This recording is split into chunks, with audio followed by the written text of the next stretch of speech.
Welcome to our official YouTube channel Hasmukh Goswami College of Engineering. I am Professor Risha Tiwari. My subject is Computer Network and today's our topic is delay and loss in packet switching. Outlines of today's session is packet switching, delay, types of delay, loss and throughput. तो सबसे पहले हम देखते हैं what is packet switching. Packet switching is a switching technique in which the message is sent in one go but it is divided into smaller pieces and they are sent individually. Packet switching एक switching technique है जिसमें हम जो भी message होता है उसको one go में सेंड करते हैं, बट हम क्या करते हैं कि उसके स्मॉलेस्ट पीसेस करते हैं और उसको इंडिविजुअली सेंड करते हैं. जो स्मॉल पीसेस होते हैं उनको हम पैकेट्स कहते हैं और उनको हम एक यूनिक नंबर प्रोवाइड करते हैं. The message splits into smaller pieces known as packet and packets are given a unique number to identify their order at the receiving end. अब यहाँ पे आपको डायग्राम दिख रहा है कि सेंडर मेरा ए है और उसको मैसेज सेंड करना है बी को.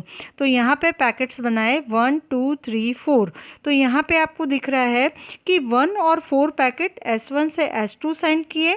फिर S2 से ओनली 1 पैकेट S4 पे गया, S4 से S6 पे गया फर्स्ट पैकेट. फिर S2 से 4 जो नंबर का पैकेट था वो S3 पे आया, S3 से वो S5 पे गया और S5 से S6 पे आया. दैट मीन्स यहाँ पे कोई डेडिकेटेड पाथ नहीं है.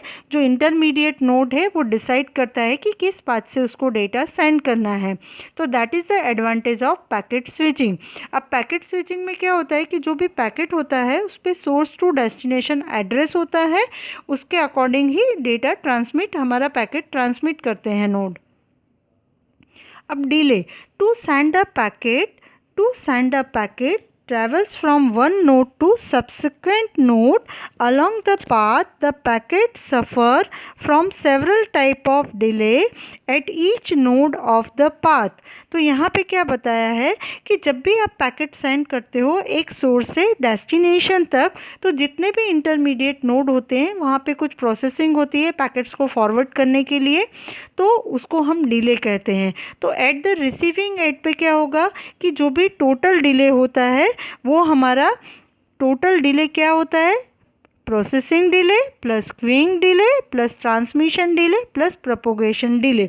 तो अब हम डिटेल में देखते हैं कि processing delay, queuing delay, transmission delay और प्रोपोगेशन डिले क्या होता है. तो सबसे पहले हम देखते हैं प्रोसेसिंग डिले.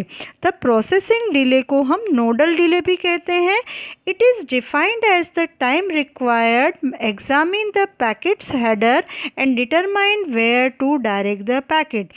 प्रोसेसिंग डिले क्या करता है कि सबसे पहले हम क्या करते हैं, जो भी पैकेट का हेडर होता है उसको एग्जामिन करते हैं. दैट मीन्स हम फाइंड आउट करते हैं कि पैकेट के हेडर में क्या है और उसको कहाँ पे मुझे फॉरवर्ड करना है, कि कौन से पाथ से मुझे फॉरवर्ड करना है. That is called processing delay.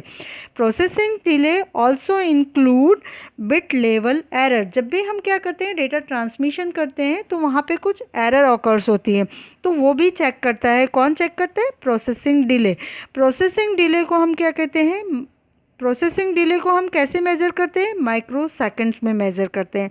जैसे कि आप डायग्राम पे देख रहे हैं कि यहाँ पे राउटर ए बताया है और सबसे पहला क्या दे रखा है, nodal processing. Nodal processing is called processing delay. जो टाइम डिले लगता है पैकेट हेडर को एग्जामिन करने में और उसको फॉरवर्ड करने में, that is our processing delay. Next होता है क्यूइंग डिले. क्यूइंग डिले को क्या बोलते हैं हम, क्यूइंग डिले कब आएगा, आफ्टर द प्रोसेसिंग डिले. जब भी मेरा नोडल प्रोसेसिंग डिले या प्रोसेसिंग डिले हो जाता है उसके बाद क्या होता है, राउटर क्या करता है, डायरेक्ट करता है पैकेट्स को क्यू में. तो वहाँ पे क्या होता है, क्यू में सारे पैकेट्स रहते हैं जिनको हमको नेक्स्ट रूट पे फॉरवर्ड करना है. सबसे पहले मैंने क्या किया, हेडर चेक किया, बिट लेवल एरर चेक की और क्यू में क्या डाला, पैकेट डाला. अब अगर यहाँ पे क्या हुआ कि अगर मेरा क्यू एम्प्टी है तो डिले क्या होगा, ज़ीरो होगा और हम उसको सेंड कर देंगे। बट अगर मेरा क्यू क्या है, फुल है, तो डिले क्या होगा, लॉन्ग होगा। तो queuing delay is the time a job waits in a queue until it can be execute. It depend on the conjunction. Delay in the terms of microsecond to milliseconds. Diagram में आप देख रहे हैं nodal processing के बाद queuing delay बताया हुआ है। नेक्स्ट आता है हमारा transmission delay.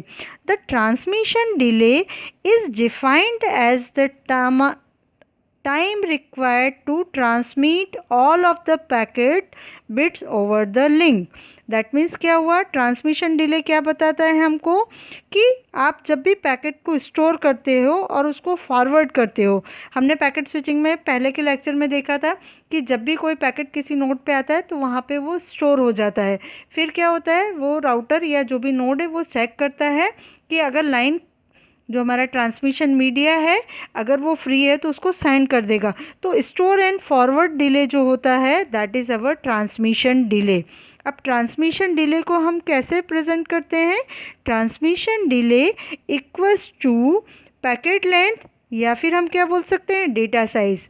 Data size or packet length divided by transmission rate or our bandwidth. जो भी हमारा ट्रांसमिशन डिले होता है हम कह सकते हैं वो length of packet and bandwidth of network पर डिपेंड करता है।